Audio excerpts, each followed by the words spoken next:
Muy buenas tardes con todas y todos. Mi nombre es Jimmy Torres y es un verdadero gusto darles la bienvenida a esta conferencia virtual titulada Divorcio y Protección Familiar, una mirada jurídica integral, la segunda del mes de mayo, que se realiza en el marco de nuestro ciclo de conferencias virtuales Lunes de Derecho. Esta tarde nos acompaña la doctora Úrsula Bazán Dobertín, destacada especialista en Derecho de Familia, a quien agradecemos profundamente por su participación y por compartir con nosotros sus valiosos conocimientos y experiencia profesional. Antes de continuar, me permito hacer extensivo el saludo cordial de parte de la directora general del Centro de Estudios en Justicia y Derechos Humanos, la doctora Jimena Pinto Lafuente, quien transmite su reconocimiento a todos los participantes por su interés en fortalecer sus capacidades en temas tan relevantes como el que hoy nos convoca. La conferencia de esta tarde tiene como objetivo brindar una visión jurídica integral del divorcio en el marco del derecho de familia, abordando no solo los aspectos procesales y sustantivos de la disolución del vínculo matrimonial, sino también los mecanismos legales orientados a la protección de los integrantes del núcleo familiar, especialmente en lo relativo a la patria potestad, alimentos, régimen de visitas y violencia familiar. Se busca generar un análisis crítico y reflexivo sobre cómo el sistema jurídico puede contribuir a una ruptura matrimonial responsable, respetuosa de los derechos de todos los involucrados, en especial de los hijos menores. La ponencia de la doctora Bazán tendrá una duración aproximada de 70 minutos, tras lo cual se abrirá un espacio para que ustedes puedan formular sus preguntas y comentarios, enriqueciendo así este espacio académico diseñado para todos ustedes. Sin más preámbulos, presentamos un extracto de la hoja de vida de nuestra expositora invitada antes de dar inicio a la conferencia del día de hoy. La doctora Úrsula Bazán es abogada por la Pontificia Universidad Católica del Perú, maestra en Derecho Civil con mención en Derecho de Familia por la Universidad Femenina del Sagrado Corazón, grado obtenido con mención cum laude, docente de los cursos de sucesiones y Derecho de Familia en la Facultad de Derecho de la Pontificia Universidad Católica del Perú.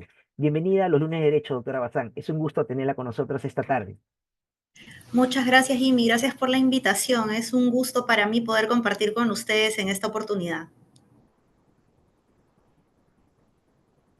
Eh, ¿Puede dar inicio, doctora, a su cátedra del día de hoy, por favor? Con gusto. A ver si me permiten un minutito para poder compartir el PPT. Muy bien. ¿Me confirmas, por favor, si se ve? Sí, doctora, se visualiza. ¿Se logra ver? ¿Sí? Ah, Sí. excelente. Ay, Bueno, ¿sí? ¿Todo bien, verdad? sí, solo me parece que se puede ampliar. Uy, la verdad que creo que no, porque no me permite, porque estoy ahorita en una laptop. Ya, ya está bien, doctora. ¿Sí? Sí, ¿No hay problema? sí, de igual forma informarles a las personas que se encuentran aquí, que son ya más de 1000, que vamos a compartir el material. Hemos recibido su buena productora. Así que no se preocupe, continúe. Gracias. Un placer. Bueno, el día de hoy nos convoca el tema del divorcio y la protección familiar, una visión jurídica integral, ¿no? Nosotros cuando pensamos en divorcio, eh, pensamos en familias y pensamos en disolución del vínculo matrimonial, pues tenemos que empezar por el principio. Y el principio está en el matrimonio, porque si no tenemos matrimonio, no tenemos divorcio. Entonces, el matrimonio, ¿sí? De acuerdo a la Real Academia Española, ¿no? Como lo señala esta diapositiva, es la unión de hombre y mujer concertada mediante ciertos ritos, formalidades legales para establecer y mantener una comunidad de vida e intereses, ¿no? Que en realidad es una definición que corresponde prácticamente con la definición que nosotros tenemos de matrimonio en nuestro ordenamiento jurídico, ¿sí? Y nosotros podemos ver que tanto la constitución actual, que es la constitución del 93, con la constitución del 79, se protege, se habla de matrimonio, se establece normas relativas al matrimonio, pero con ciertas diferencias, ¿sí? Entonces, Si nosotros vamos a nuestra Constitución del año 79, se establece, ¿no? En el artículo 5 se establecía que el Estado protege al matrimonio y a la familia como una sociedad natural e institución fundamental de la nación. Sin embargo, si nosotros leemos la parte que tenemos resaltada en el artículo 4 de la Constitución, en efecto, al igual que en la Constitución del 79, se establece que el Estado protege a la familia, pero promueve al matrimonio. ¿Se dan cuenta de la diferencia de términos que tenemos? Mientras que en la Constitución del 79 se dice que al matrimonio se lo protege, ¿sí? Al igual que en la familia. ¿Por qué?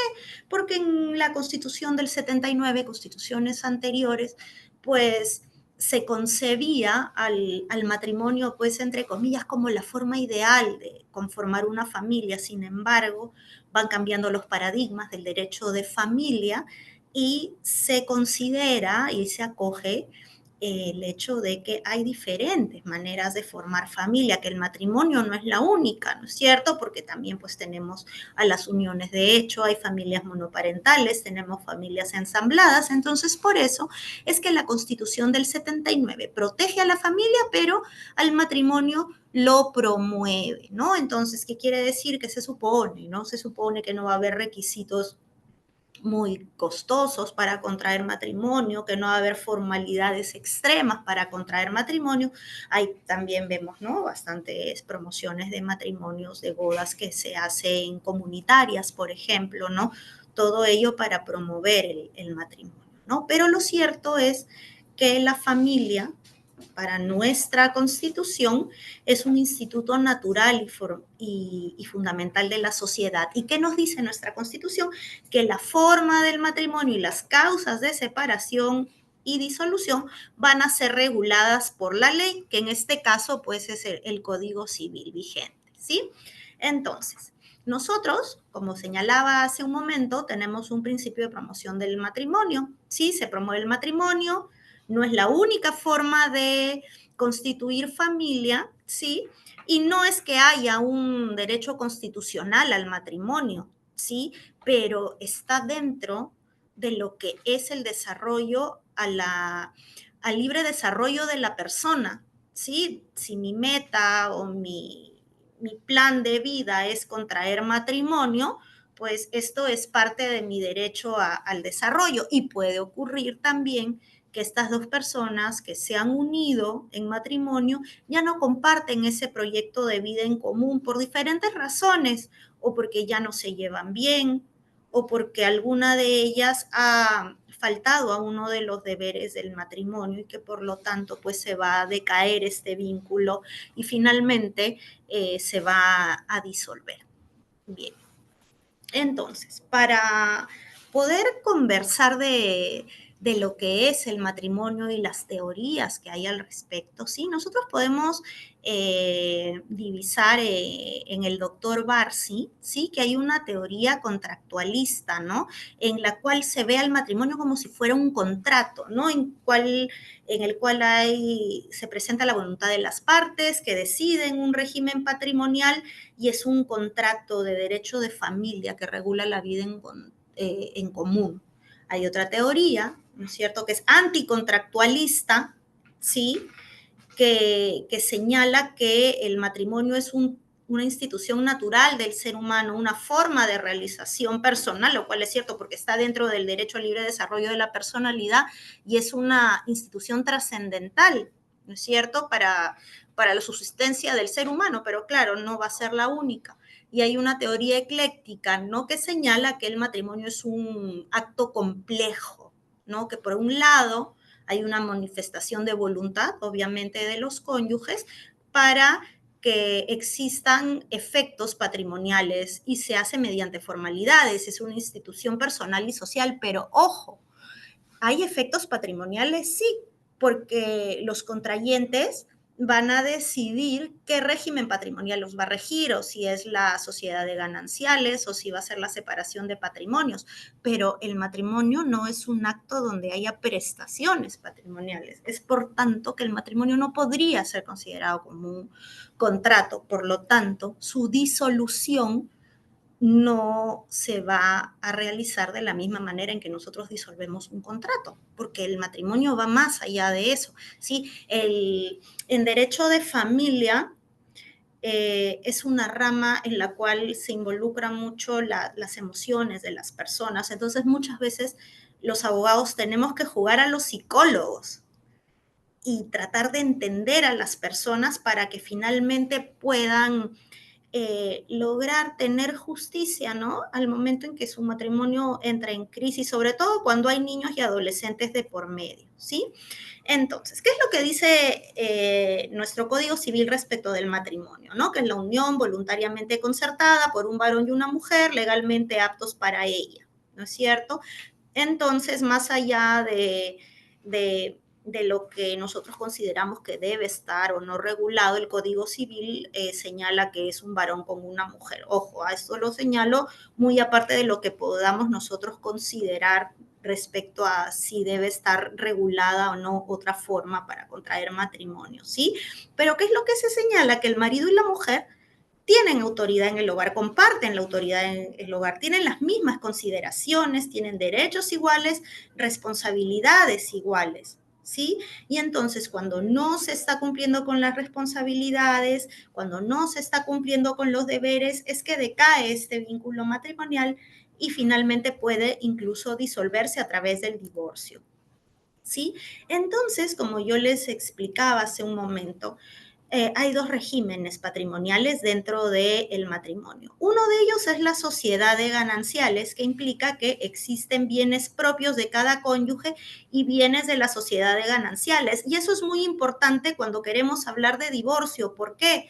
Porque de eso va a depender mucho la liquidación de la sociedad de gananciales, porque una vez que se declara disuelto el vínculo matrimonial, se va a tener que establecer cuáles son los bienes propios, cuáles eran los bienes de cada cónyuge para finalmente pagar las deudas de la sociedad conyugal, las cargas de la sociedad conyugal y se pueda asignar porcentajes de bienes a cada uno de los que ya serían en ese momento excónyuges, ¿sí? Es un régimen patrimonial que se establece por default. ¿Qué quiere decir eso? Si yo no opto por la separación de patrimonios de manera expresa, entonces la ley me impone ya el régimen de separación de patrimonios, ¿sí? La sociedad de gananciales, mientras existe, no es un régimen de copropiedad, sino que es un patrimonio autónomo, ¿sí? Entonces acá no se habla de cuotas alícuotas, que, bueno, tenemos una casa y la mitad de la casa es del cónyuge y la otra mitad es de la cónyuge, no, ¿sí? Es un patrimonio autónomo, ¿sí? Donde la sociedad conyugal es la titular de esos bienes. Muy bien. Y en este régimen de sociedad de gananciales, y que es necesario tener en consideración al momento en que el matrimonio se disuelva y esta sociedad finalmente fenezca y se liquide, hay que tener en consideración que por un lado hay bienes propios, los adquiridos antes del matrimonio, los adquiridos durante el matrimonio, pero a título gratuito. Por ejemplo, si yo recibo una donación, va a ser un bien propio. Si yo recibo un inmueble en un anticipo de legítima, va a ser un bien propio. ¿Por qué? Porque lo estoy recibiendo a título gratuito. ¿Sí? Aquellos bienes que adquieren los cónyuges cuando la causa ha precedido al matrimonio. Por ejemplo, ¿sí? ¿Qué tal si yo, antes de casarme, he recibido un departamento por anticipo de legítimo, si quieren, o estando casada, si ustedes quieren, ¿sí? Mis padres me dan un departamento en anticipo de legítima. Eso va a ser un bien propio, ¿no es cierto? Adquirido en el matrimonio, pero a título gratuito. Perfecto. Entonces, yo soy la propietaria de este departamento y decido venderlo. Y para eso me pagan, a ver, supongamos $100,000, ¿sí? Y yo al vender este bien, con esos $100,000 que me pagaron, yo compro otro departamento. Ese nuevo departamento, este segundo departamento va a ser también un bien propio. ¿Por qué? Porque yo lo estoy adquiriendo de la venta de un departamento que no tiene nada que ver ¿sí? Con mi cónyuge, porque es algo que yo he adquirido a título gratuito. O también esto sucede con lo que yo adquiero antes del matrimonio. Por ejemplo, recibí por herencia o yo compré antes un departamento, ¿no? Tenemos los libros, los instrumentos, las rentas vitalicias. En lo que no me voy a extender mucho porque queremos llegar al punto de la disolución del vínculo matrimonial. Bueno, continuamos. Ahora es importante que nosotros sepamos distinguir entre la separación de cuerpos y el divorcio. ¿Sí? ¿Por qué?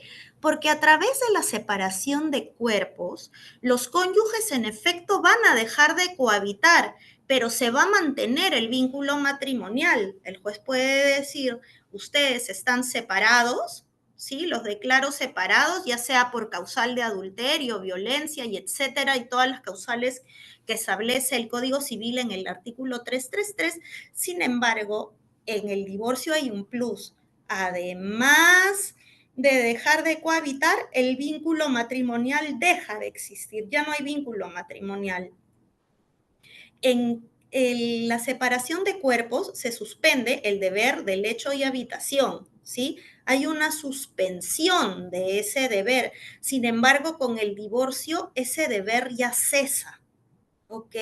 Ya no hay obligación de vivir con esa persona, ya no hay una obligación de brindarle alimentos, salvo pues que uno de ellos esté en un estado de necesidad tal al que yo tenga que acudirlo con alimentos, ¿no? Pongamos el caso de un cónyuge que ha sido inocente en el divorcio y no tiene bienes con qué mantenerse, no tiene posibilidad de trabajar, entonces esa es una de las excepciones por las cuales un excónyuge tendría que brindar alimentos.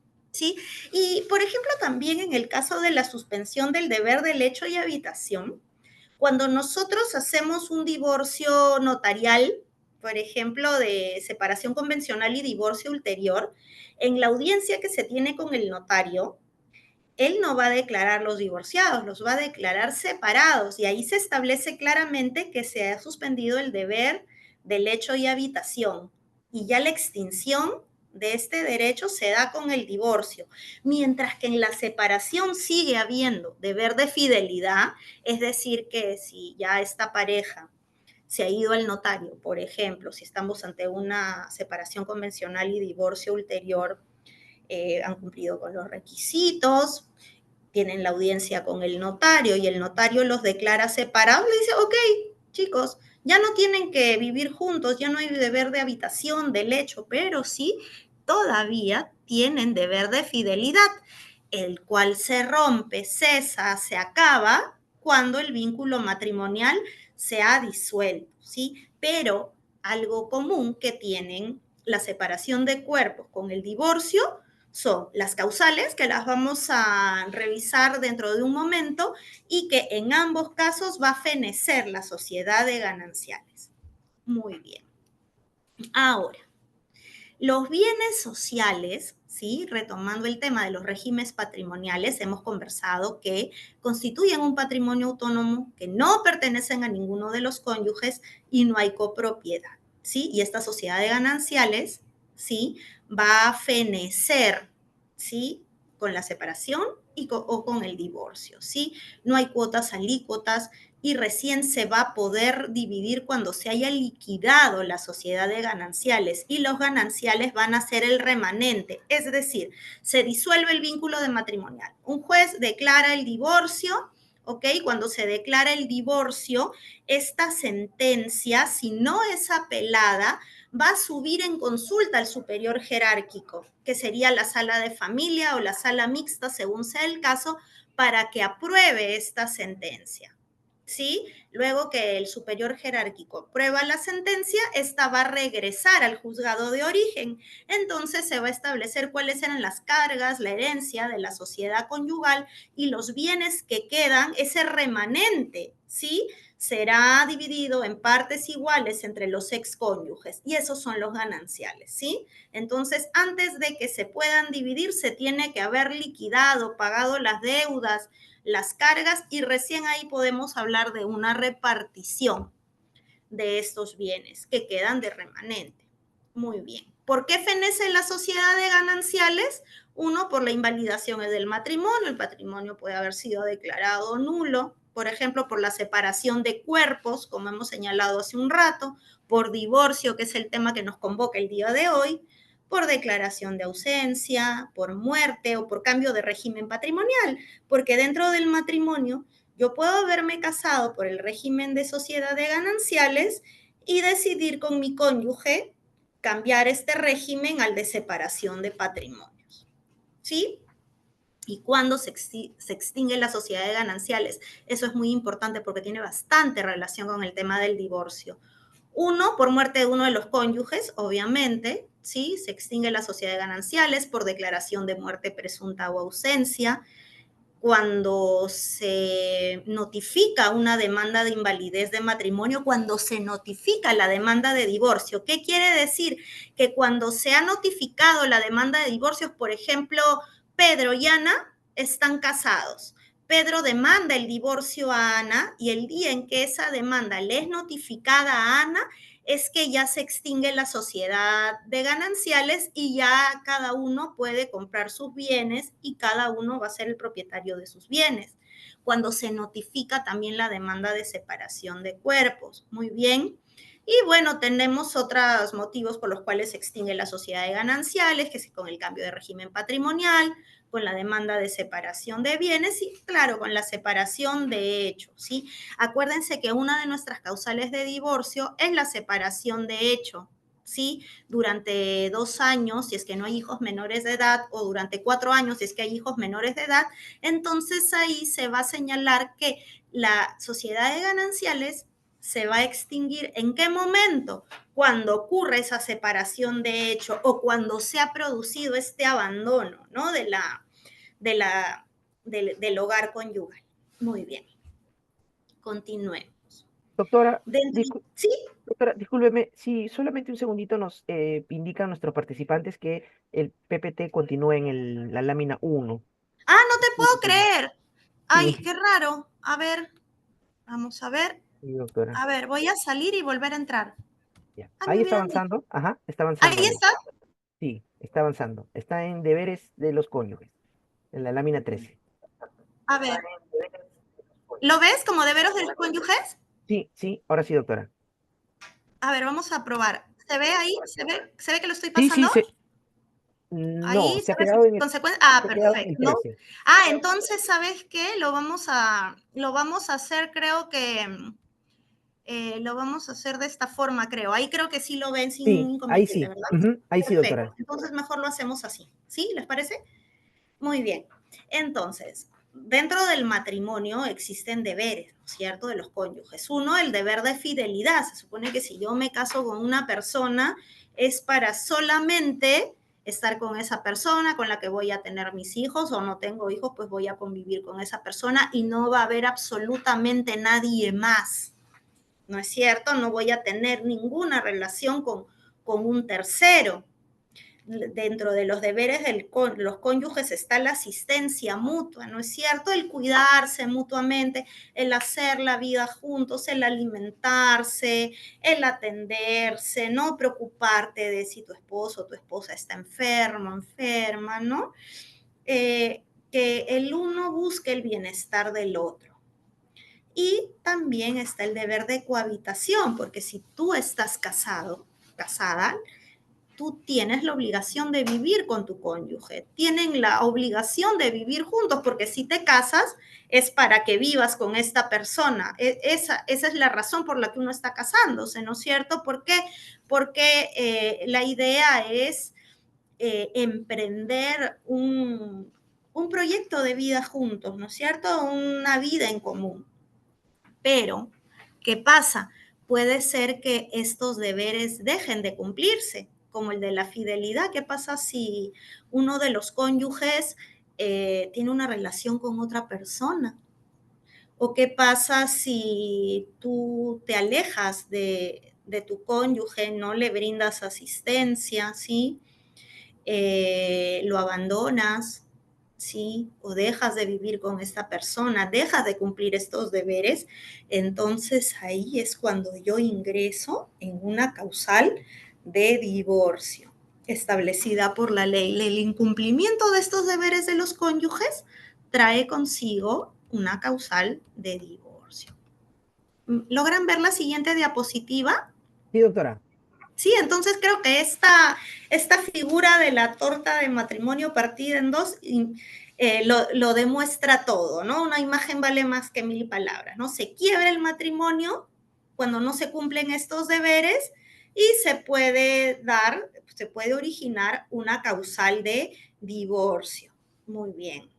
Entonces, ¿cuáles son estas famosas causales de separación y de divorcio? Acuérdense que el 333 habla de causales de separación y el código señala también que estas son causales que se pueden invocar como causales de divorcio, ¿no? Uno, que ahora las vamos a desarrollar, no se preocupen, que está el adulterio, la violencia física o psicológica que el juez apreciará según las circunstancias, el atentado contra la vida del cónyuge, tenemos la injuria grave que haga insoportable la vida en común, el abandono de la casa conyugal por más de 2 años continuos o cuando la duración sumada de periodos de abandono exceda este plazo, ¿sí? La conducta deshonrosa, el uso habitual e injustificado de drogas alucinógenas o de sustancias que pueden generar toxicomanía, por ejemplo, la enfermedad grave de transmisión sexual, sí, es otra, la homosexualidad sobreviniente al matrimonio, la condena por delito doloso,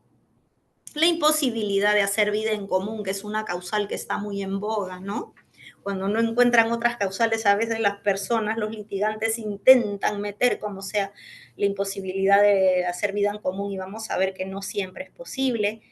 La separación de hecho, ¿no es cierto?, durante el periodo de 2 años, cuando no hay hijos menores de edad y de 4 años si es que tuvieran hijos menores de edad, ¿sí? Y la separación convencional, que sería pues la ideal, ¿no? Que no tengo que hacerla judicialmente, la puedo hacer ya sea vía notarial o a través de la municipalidad. Bueno, y si las personas pues se ponen de acuerdo, es una cosa pero maravillosa, ¿no? Porque, bueno, maravillosa no, porque un divorcio es algo doloroso, pero se logra hacer, ¿no? En 2 meses ya estás divorciado. Y por eso quería yo empezar por esta causal de separación convencional, que es una causal remedio, ¿sí? Las dos personas no se llevan bien y deciden realizar su separación convencional y divorcio ulterior. Claro que suena bien bonito ya, pero este proceso de llegar a los acuerdos es un parto, no es que se logre rápidamente.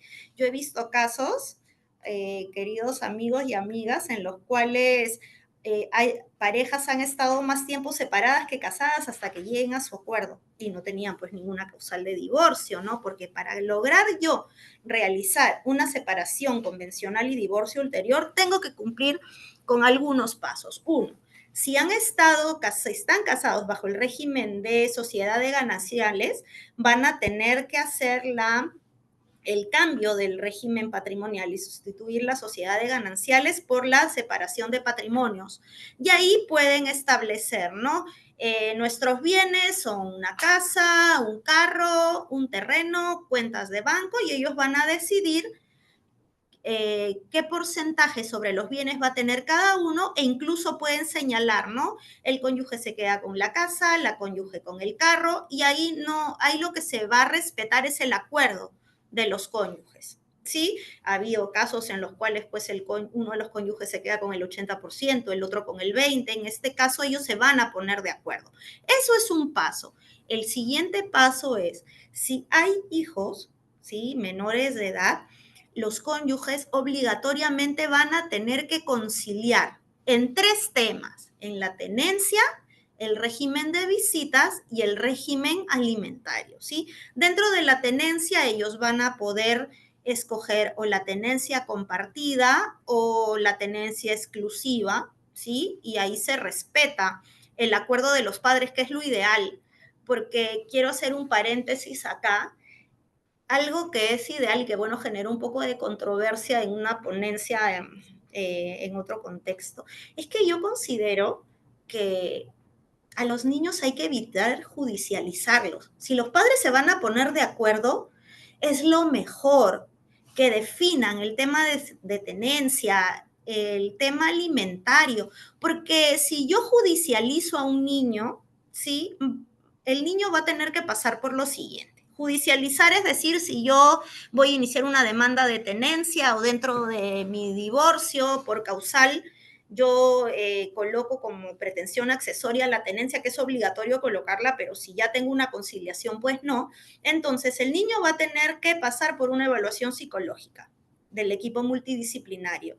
El niño va a tener que pasar por una entrevista con el juez. Y bueno, acá hay dos opciones en la entrevista. O la audiencia es virtual y les dicen a todos los demás presentes que apaguen su cámara, a los papás, a los abogados, que apaguen su cámara y solo queda el niño con la cámara encendida, el fiscal o la fiscal de familia, el juez y el asistente. O si es presencial, el juez va a decir, mamá, papá, salen de la sala, abogados salen de la sala y solo se queda el niño con el fiscal, con el juez y el asistente que está tipeando el acta, por supuesto, ¿sí? Y no es que los jueces sean malos, por favor, no quiero que se me malinterprete, ni que los psicólogos sean malos, para nada, al contrario.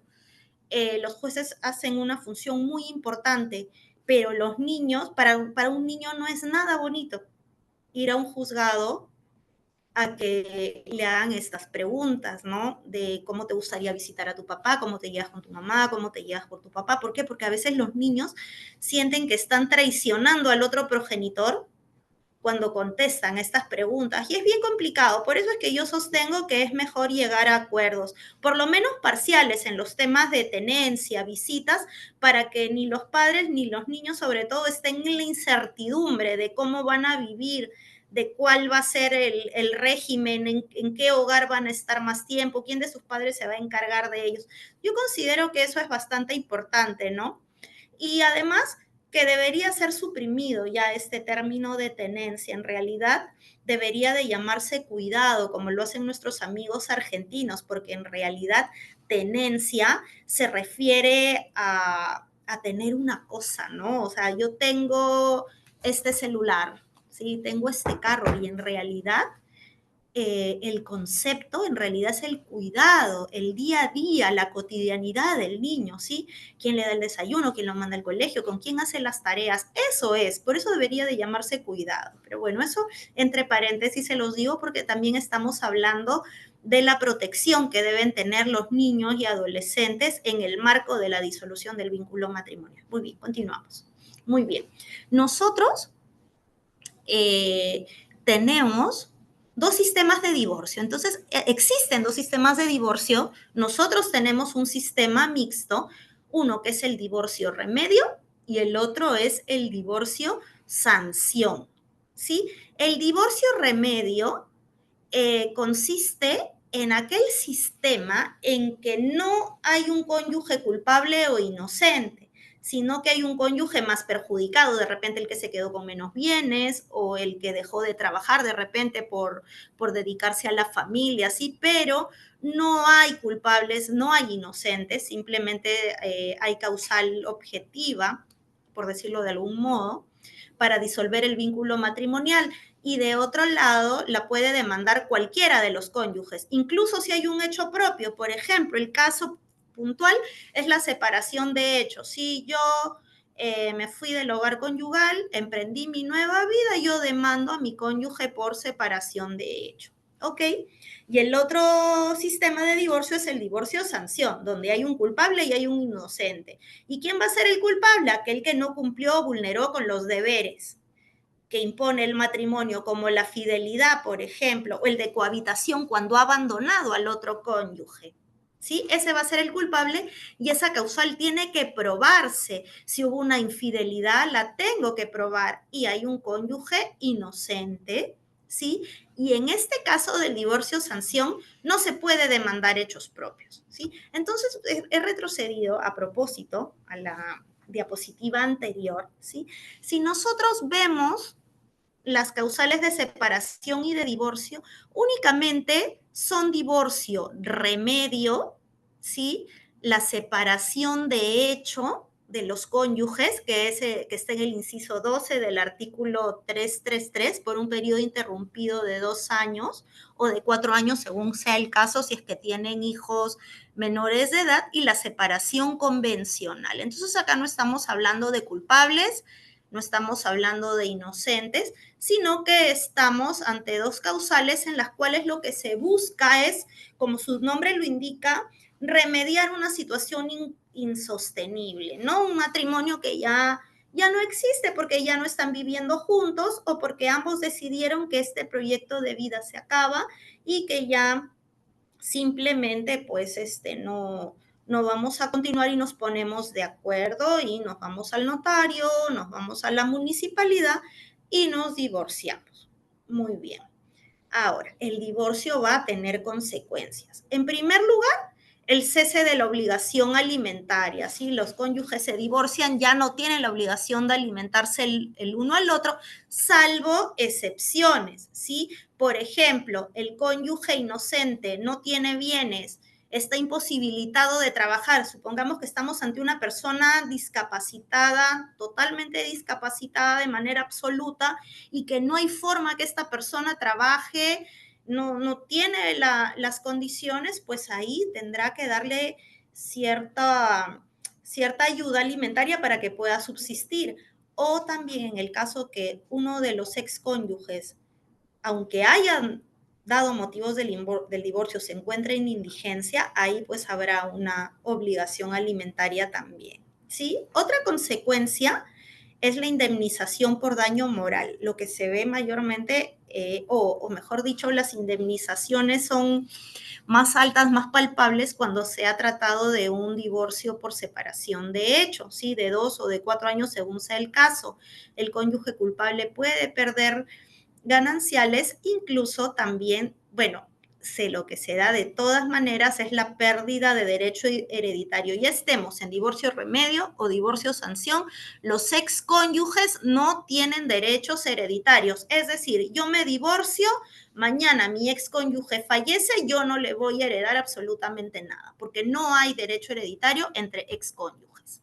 Ahora, yendo a las causales del divorcio, ¿no? La más común, la que nos viene a la mente primero que nada es el adulterio, ¿no es cierto? Pero ojo, el adulterio no es cualquier infidelidad, no es que tengo un enamoradito por ahí o me encontraron agarrada de la mano con otra persona o besándome, no. El adulterio implica que haya relaciones sexuales, que exista la cópula, ¿sí? Con una tercera persona, ¿sí? Donde realmente se haya vulnerado el deber de fidelidad. ¿Y saben cuál, amigos, amigas, es la principal prueba contundente de un adulterio? Una partida de nacimiento, ¿sí? Porque si uno de los cónyuges ha tenido un hijo con un tercero, ¿sí? Con una persona que no es su cónyuge, obviamente ha sostenido relaciones sexuales con esta tercera persona. Por lo tanto, la causal de adulterio queda plenamente acreditada, pero esta causal caduca, ¿sí? Caduca a los 6 meses de conocida o a los 5 años de producida. ¿Qué quiere decir eso? Si, por ejemplo, yo me entero que mi cónyuge ha tenido un hijo, ¿sí? Un bebé, y este bebé ha nacido recién, y yo le digo, oye, tú has tenido un hijo con fulanita, yo sé que has tenido a este hijo, pues si se demuestra que yo tomo conocimiento del hecho del adulterio y pasan esos 6 meses en que yo conocí la causal, pues ya no puedo demandar el divorcio.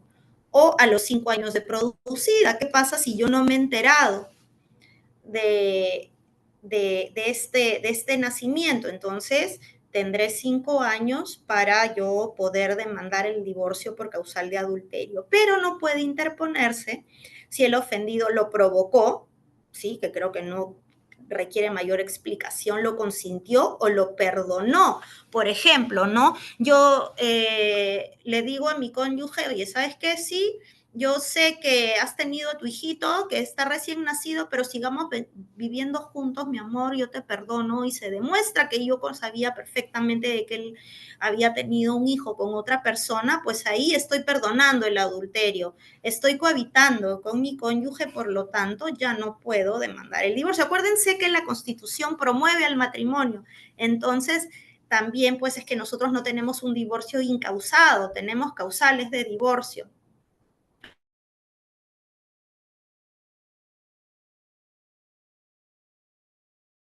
De otras legislaciones que el divorcio es incausado, ¿no? Bien, ahora grave, sí, que es el ultraje a la dignidad del otro cónyuge, pero con qué motivación, con qué finalidad para deshonrarlo, ¿no? Y que la vida en común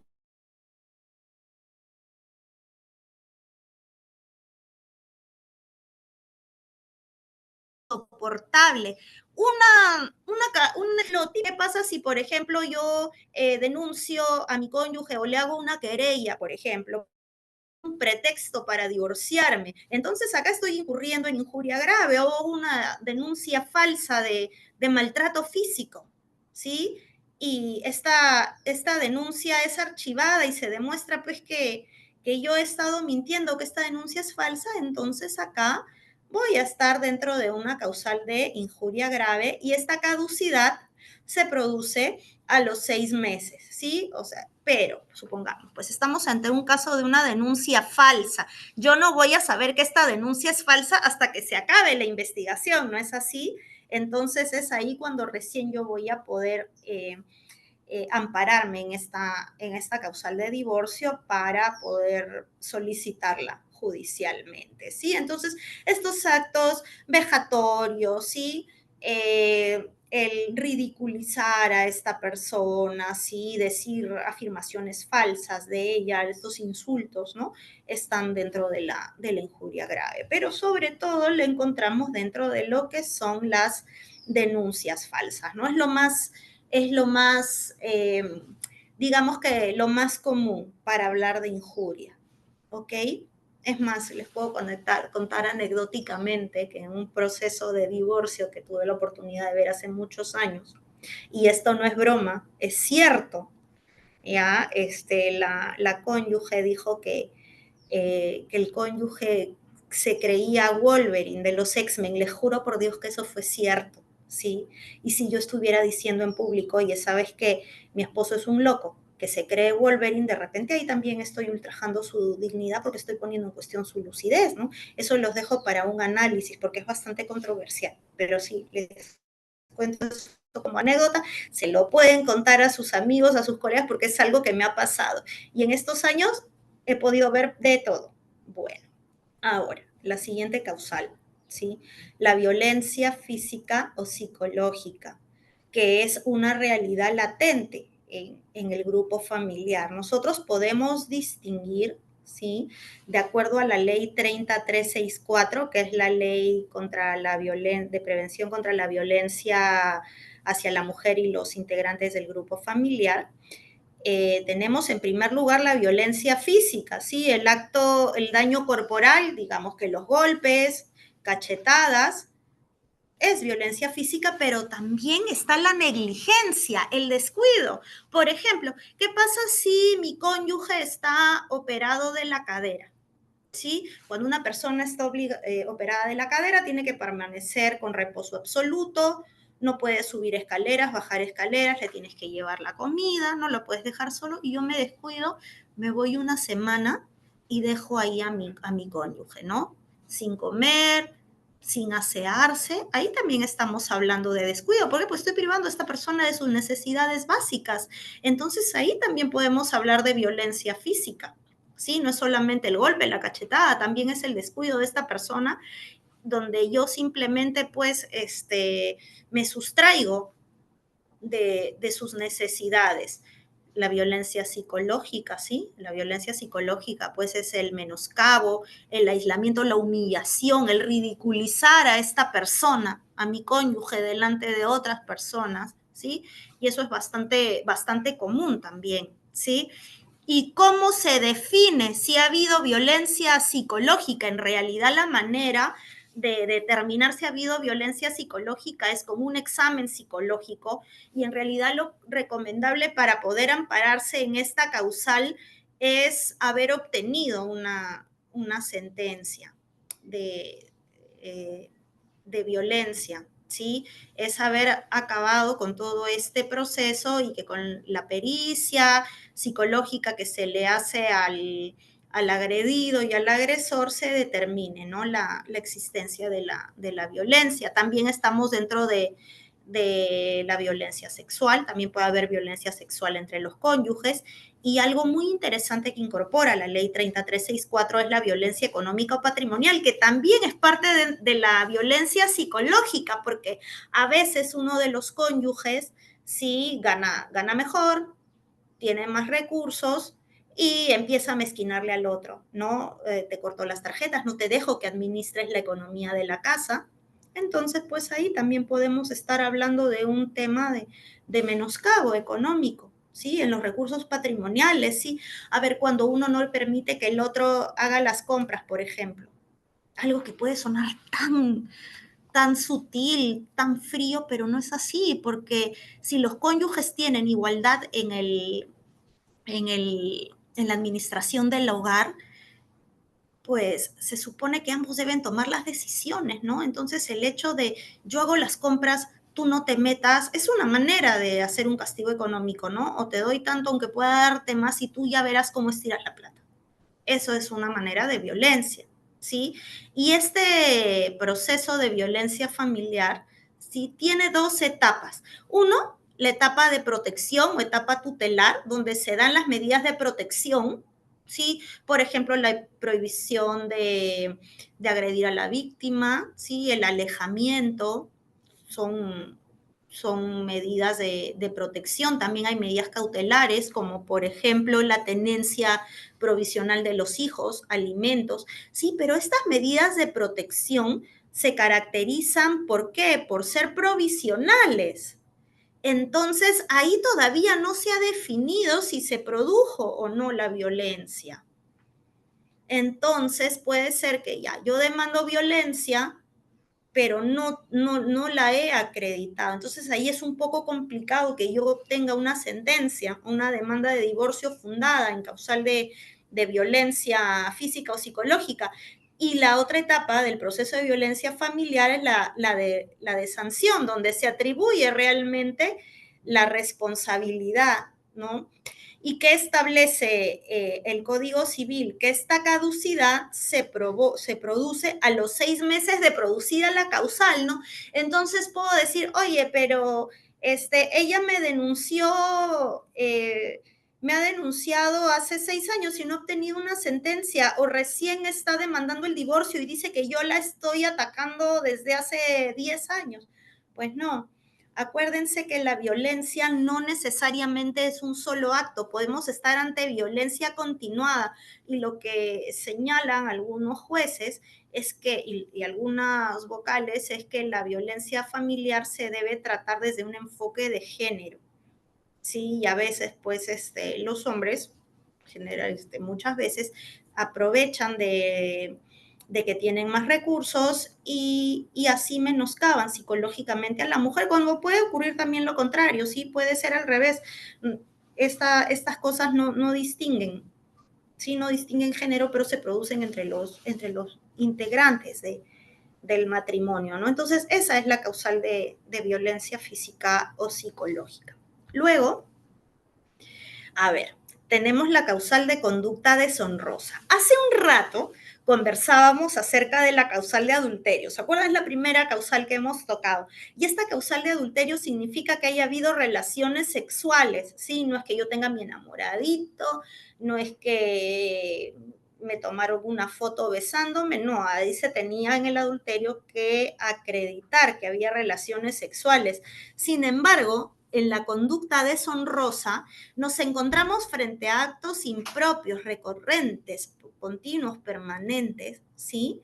En los cuales incurre uno de los cónyuges. Entonces, ¿qué tal si esta persona continuamente pues se está besando con una tercera persona, se está mostrando como pareja de otro sin importarle nada, sin importarle cómo se siente el otro.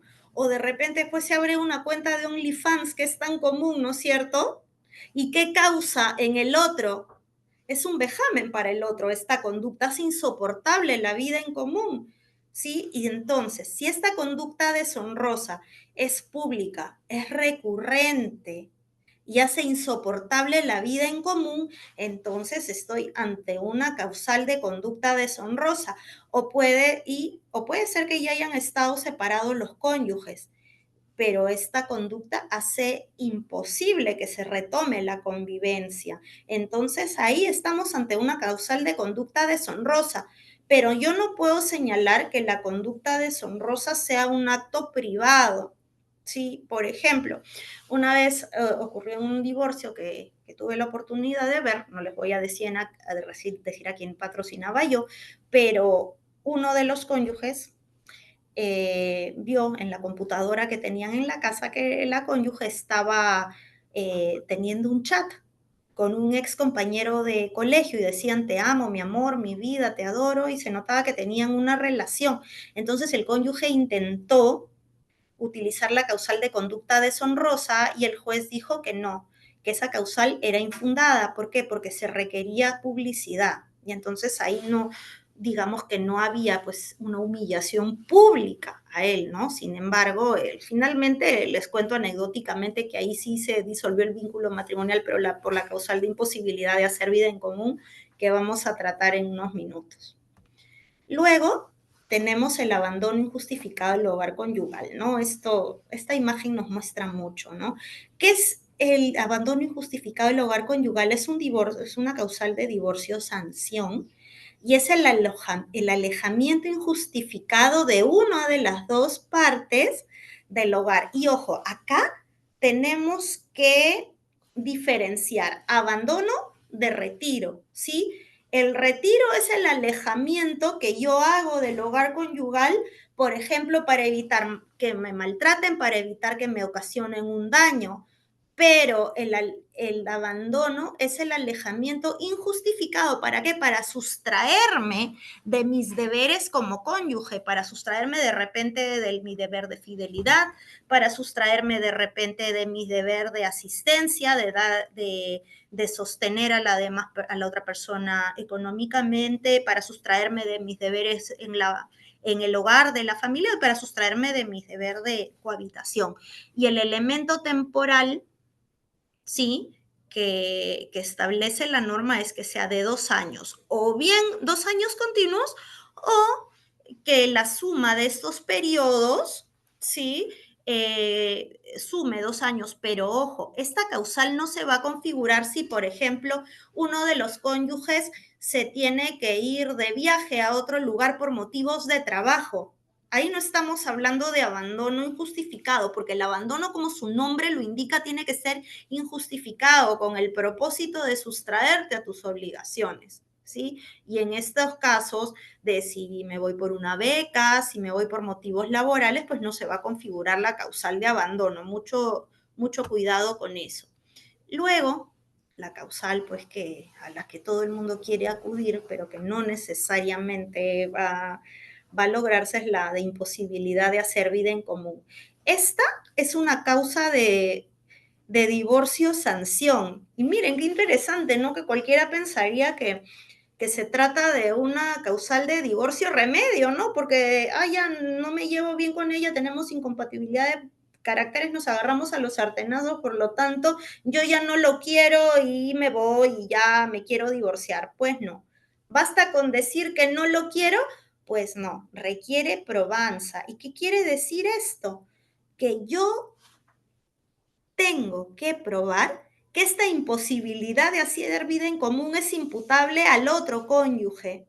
No puedo ampararme en un derecho propio, en un hecho propio. Eso quiere decir que yo todo el día me peleo con mi cónyuge, ¿sí? No lo soporto, yo le grito, me grita, discutimos. Ahí estaría yo tratando de ampararme en un hecho propio, ¿no es cierto? Esta imposibilidad tiene que ser atribuida al otro cónyuge.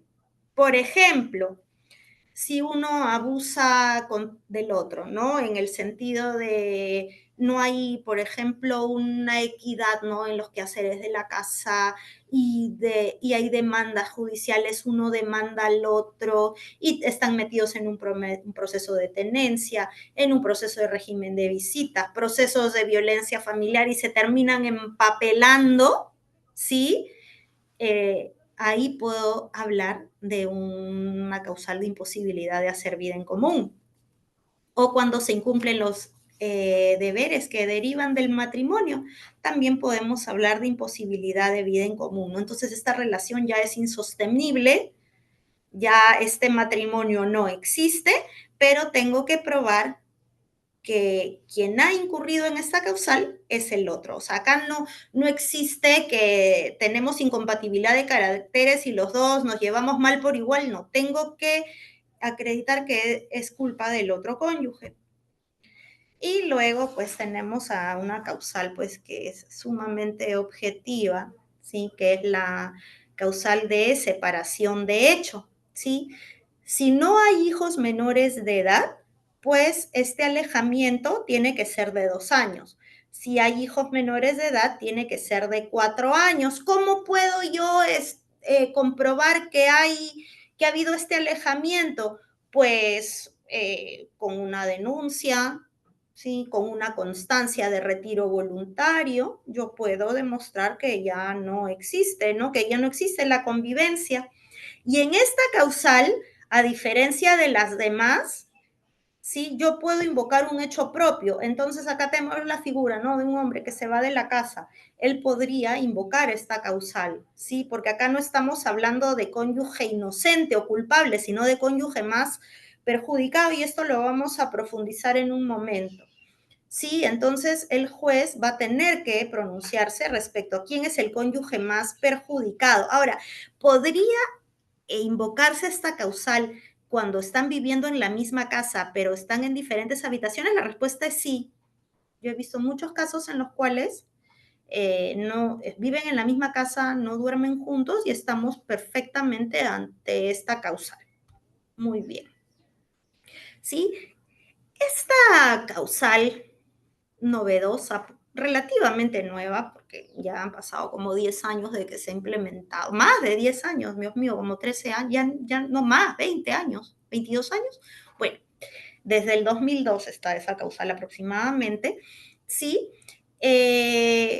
Luego, 10 años después, se surge el tercer pleno casatorio civil, ¿no? Para tratar, ¿no? Para que se pongan de acuerdo en cómo abordar estos casos de separación de hecho, ¿no? Entonces, nosotros sabemos, ¿no? Que el artículo 345A del Código Civil establece que cuando hay una demanda de separación de hecho, el juez va a tener que velar por el otro cónyuge, ¿sí? Con una indemnización por daños o una adjudicación preferente de bienes o con una pensión de alimentos, ¿sí? ¿Por qué? Porque se trata de una causal que yo puedo invocar por derecho propio y bueno, se busca que no se haga abuso de esta causal, ¿no? Sobre todo cuando hay desigualdad entre los cónyuges, ¿no?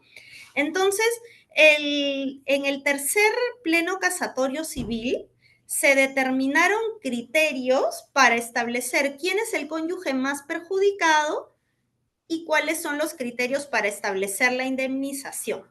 Muy bien, entonces, para determinar cuál es el cónyuge más perjudicado, ¿qué nos dice el tercer pleno casatorio civil? Que es el que no ha dado motivos para la separación de hecho. ¿Qué quiere decir eso? El cónyuge se va de la casa, el otro se queda, ¿sí? Y entonces, pues, el que se queda no ha dado motivos para la separación, lo ha hecho el otro, ¿no es cierto? Y que a consecuencia de esta separación haya quedado en un menoscabo económico, en una desventaja económica respecto del otro. Pongamos el caso, ¿no? Tenemos a Ana y a Juan, ambas partes decidieron que Ana se iba a dedicar al hogar, dejó de ejercer su profesión, ¿sí? Se dedicó a los hijos, a la casa, mientras que Juan pues se capacitaba, Juan llevaba cursos, hacía su maestría, su doctorado, y Ana se desactualiza, ¿no? En su profesión porque se había dedicado al hogar. Entonces, cuando ocurre la separación, Juan va a estar en gran desventaja. ¿Por qué? Porque es bien difícil que Ana consiga un trabajo tan bueno como el de Juan. Entonces hay un menoscabo material, ¿sí? Y entonces ahí, ¿quién va a estar más perjudicada? Pues va a estar Ana, porque le va a ser más difícil insertarse en el mercado laboral y tener un mejor sueldo. O el que ha sufrido daño en su persona, por ejemplo, el daño moral, ¿no? O sea, cuando la otra persona se retira del hogar, el otro se perjudica porque está sufriendo un menoscabo psicológico. ¿Y cuáles son los criterios que nos dice el tercer pleno casatorio que se utilizan que se deben utilizar para determinar la indemnización? Uno, el grado de afectación emocional o psicológica. ¿Dónde se ve eso? Pues en un examen psicológico. Otro es la tenencia o custodia de niños, ¿no? De hijos menores de edad, y la dedicación al hogar. ¿Por qué? Porque puede ser que el otro se va y la cónyuge o el cónyuge que se queda en casa se queda atendiendo a los hijos, se dedica al hogar, entonces pues está teniendo también un perjuicio, ¿no? Porque no va a dedicarse a capacitarse y a trabajar, más aún si es que se ha quedado pues solamente en el tema del hogar, que puede ocurrir, ¿no es cierto? Si tuvo que demandar al otro por alimentos, ¿no es cierto? No solamente el otro se fue de la casa, sino que lo tuve que demandar por alimentos. Entonces ahí también el juez va a tener que establecer una indemnización, o si ha quedado en una situación económica desventajosa también, ¿sí? Entonces ahí estamos dentro de la causal, ¿sí? Entonces, sí, el juez tiene la obligación de de ordenar una indemnización. ¿Y cuál es la naturaleza de esta indemnización? Su naturaleza es la de una obligación legal, no depende de que haya un acuerdo, ¿sí? O que se haya ocasionado un daño específico, ¿sí? La ley misma dice, tiene que haber una indemnización. Yo tengo que proteger a este cónyuge que es más perjudicado con la separación. Y la finalidad no es resarcir, sino equilibrar, ¿sí? Porque cuando hay una ruptura, cuando se produce esta ruptura de la convivencia, va a haber una desigualdad económica. Y al existir esta desigualdad económica, es que se va a tener que indemnizar al que se quede en desventaja. Y finalmente, para poder cerrar, lo que les quiero señalar es que en realidad, bueno, es ideal que exista un divorcio cuando se produce por separación convencional y divorcio ulterior, porque es rápido. Este proceso de divorcio es un proceso bastante extenso. El proceso de divorcio por causal es un proceso de conocimiento, que es la vía más larga que establece el Código Procesal Civil. Cuando se hace una demanda de divorcio por causal, la otra parte tiene 30 días hábiles para contestar y para reconvenir. Y esta reconvención, si es que se hace, va a tener también el mismo tiempo para ser contestada. Va a haber toda una etapa probatoria. Si es que hay hijos y no existe algún acuerdo previo respecto de tenencia, régimen de visitas, pues los niños van a tener, o los adolescentes van a tener que involucrarse dentro del proceso, pues entonces habrá exámenes psicológicos, habrá entrevistas con el juez, también se establecerá lo correspondiente a las obligaciones alimentarias, ¿sí? a la pensión de alimentos, se harán las medidas cautelares correspondientes, y finalmente luego de 5 años podré tener una sentencia de primera instancia. Les digo, anecdóticamente les quiero contar que yo he tenido en trámite un proceso de divorcio por causal de separación de hecho nomás, ¿ah?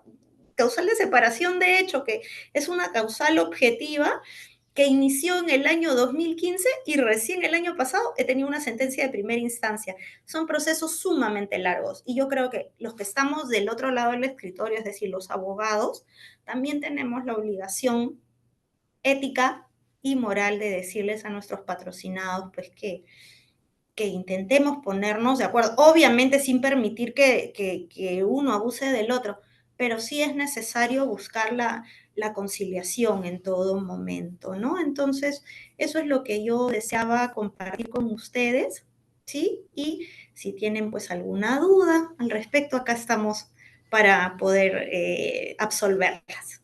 Muchas gracias. Muchas gracias, doctora Bazán, por su excelente presentación. Sí, hay algunas consultas que nos han realizado el público. Primero que nada, extenderle el agradecimiento por acompañarnos esta tarde nuevamente y también agradecerles a las más de 1.600 personas que nos vienen acompañando en la sesión de este lunes de Derecho. Voy a compartirle, doctora, algunas consultas que nos han compartido nuestro público. Por ejemplo, em, doctora, agradecer su excelente disertación. Mi pregunta es la siguiente. En caso de que uno de los cónyuges se retirara del domicilio conyugal, pero no deja ninguna constancia o constatación policial, pero sí realizaron acta de conciliación, donde se acuerda la tenencia exclusiva, régimen de visita, prestación de alimentos. En ese caso, dicha acta de conciliación serviría como prueba para acreditar los años de separación. Sí, por supuesto, no solo eso, porque, a ver, la tenencia, si ya se establece un régimen de tenencia, es obvio que ya no están viviendo juntos porque se está estableciendo dónde va a vivir el niño, la niña. Y si se establece un régimen de visitas, también resulta obvio que ya no están viviendo juntos. Entonces, es uno de los medios probatorios. También pueden hacer una declaración jurada del cónyuge de que ya no están viviendo juntos. Y acuérdense también que los medios probatorios no se examinan de manera aislada, se examinan en conjuntos. Entonces, la declaración jurada que se pueda presentar, los testigos, la conciliación nos van a servir de documentos que acrediten que esta separación se ha producido. De acuerdo, doctora, gracias. Otra consulta que nos realizan es, en el caso de un divorcio por mutuo acuerdo, ¿en qué momento se extingue la sociedad de gananciales?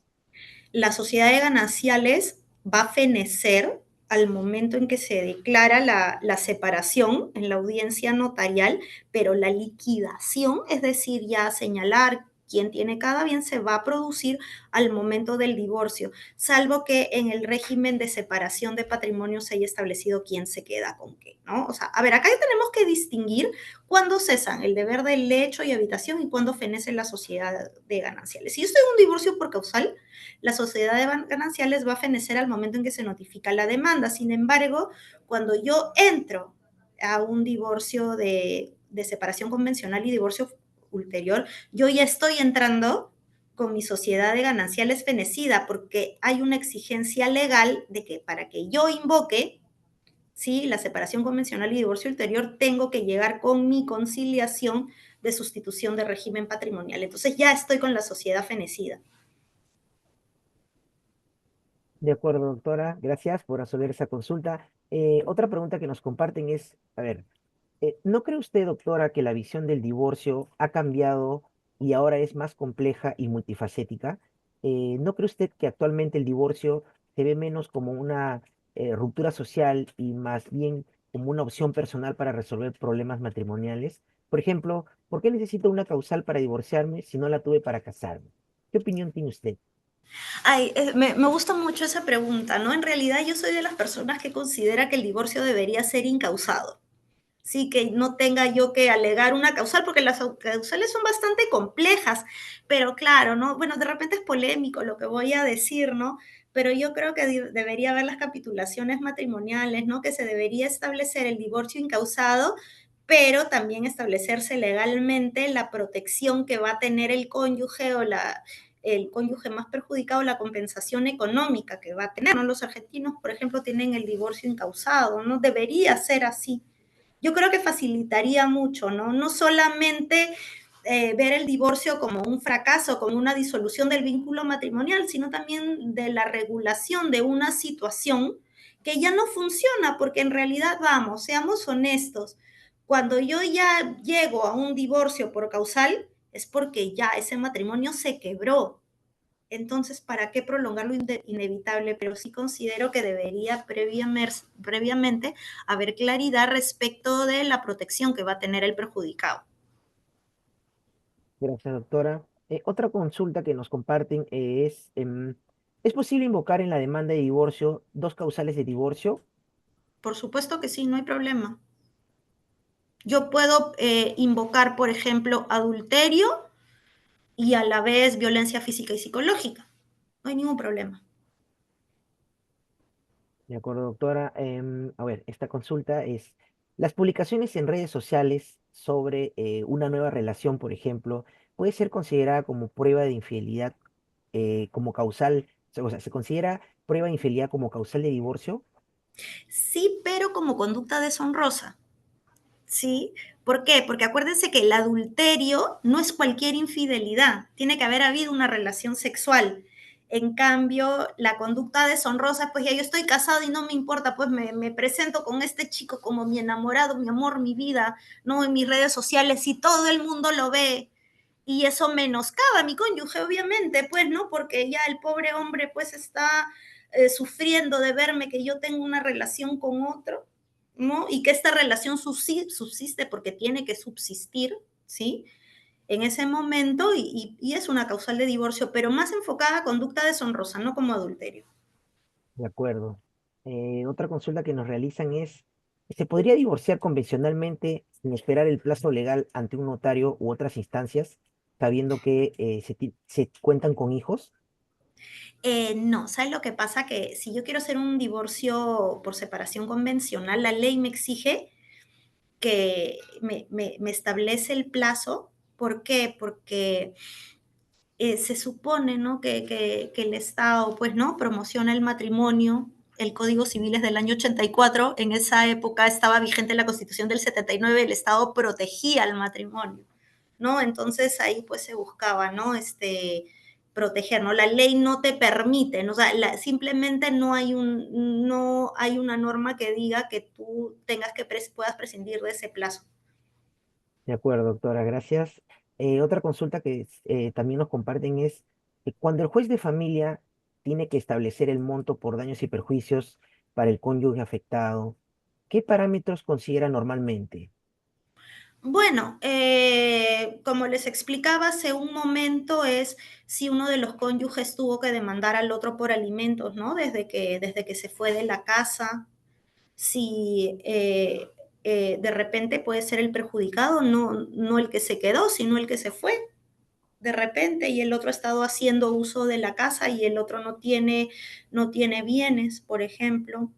Si tuvo que encargarse de los hijos sin la ayuda del otro, ahí se va a establecer si es que hay un daño, ¿no? En realidad, y las indemnizaciones más altas que se suelen dar son en este tipo de procesos, porque se busca en realidad, lo que se busca es equilibrar a ambas partes, porque la otra ha tenido un menoscabo, hay una exigencia legal de dar esta indemnización, que no es resarcitoria, sino que tiene como fuente la ley.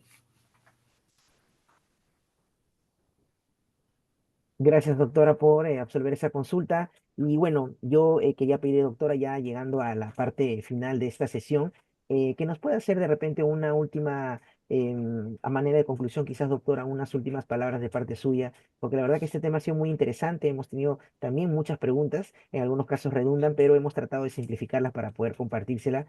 Yo le pediría eso, doctora, un poco para ya ir cerrando la sesión del día de hoy, por favor.